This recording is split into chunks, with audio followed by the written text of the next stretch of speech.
Salve ragazzi e benvenuti in questo nuovo percorso di apprendimento sul tema delle emozioni. Perché le emozioni? Siete stati voi a suggerirmi un itinerario di apprendimento su questa tematica quando avete affrontato bisogni, stati d'animo, paure, gioie, dolori, che sono sentimenti e sensazioni legati sicuramente ad una fascia d'età alla quale voi appartenete. Ho deciso quindi di accettare il vostro suggerimento e di strutturare un percorso di apprendimento che in qualche modo fosse vicino al vostro modo di sentire. Perché je découvre mes émotions? Vediamo quali sono gli obiettivi di questo corso, di questo percorso di apprendimento. Dunque, 1. Enrichir le vocabulaire des émotions, arricchire il vocabolario delle emozioni, ovviamente. 2. Prendre conscience qu'une situation ou une personne nous fait ressentir émotions et sentiments comme tous les êtres humains, universalité des émotions, quindi prendere coscienza del fatto che le emozioni sono un fatto che coinvolge tutti gli esseri umani. 3. Repérer que les émotions varient de nature et d'intensité en fonction de la situation, du moment, des personnes, etc. Singularité des émotions.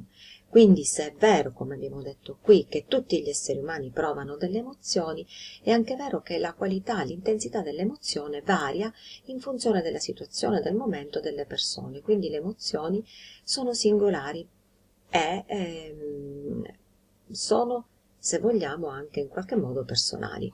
Vediamo quali sono le nostre fasi di lavoro. 1. Connaître le lexique. 2. S'approprier des expressions et les bien utiliser. 3. Reconnaître les émotions d'autrui et développer un modèle social positif. 4. Mise en commun. Andiamo a vederle una per una. 1.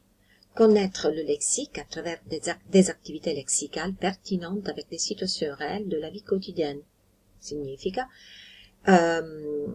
incontreremo lessico specifico e lo utilizzeremo in contesti realistici, reali della vita quotidiana che riguardano chiunque,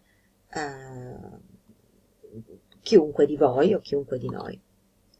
2. S'approprier des expressions et les utiliser de façon appropriée à travers des activités en ligne en présence. Quindi in una seconda fase ci approprieremo delle espressioni utilizzandole in maniera appropriata in funzione di situazioni reali, realistiche. Poi reconnaître ses propres émotions et celles des autres à travers des chansons, des poèmes, des images, des œuvres d'art. Analizzeremo, individueremo le emozioni degli altri attraverso l'analisi dell'immagine, attraverso l'analisi, la fruizione di opere d'arte, la lettura di poesie e l'ascolto di canzoni. E poi metteremo in comune et avremo la mise en commun des résultats par des outils numériques avec le but de partager et discuter les informations collectées. Quindi metteremo in comune i risultati attraverso uno strumento di lavoro collaborativo. Il prodotto finale sarà le tableau numérique des émotions, quindi creeremo un Padlet in cui ciascuno di voi potrà crearsi uno spazio ed esprimersi in maniera molto personale. Chiaramente adesso iniziamo, et donc bon travail!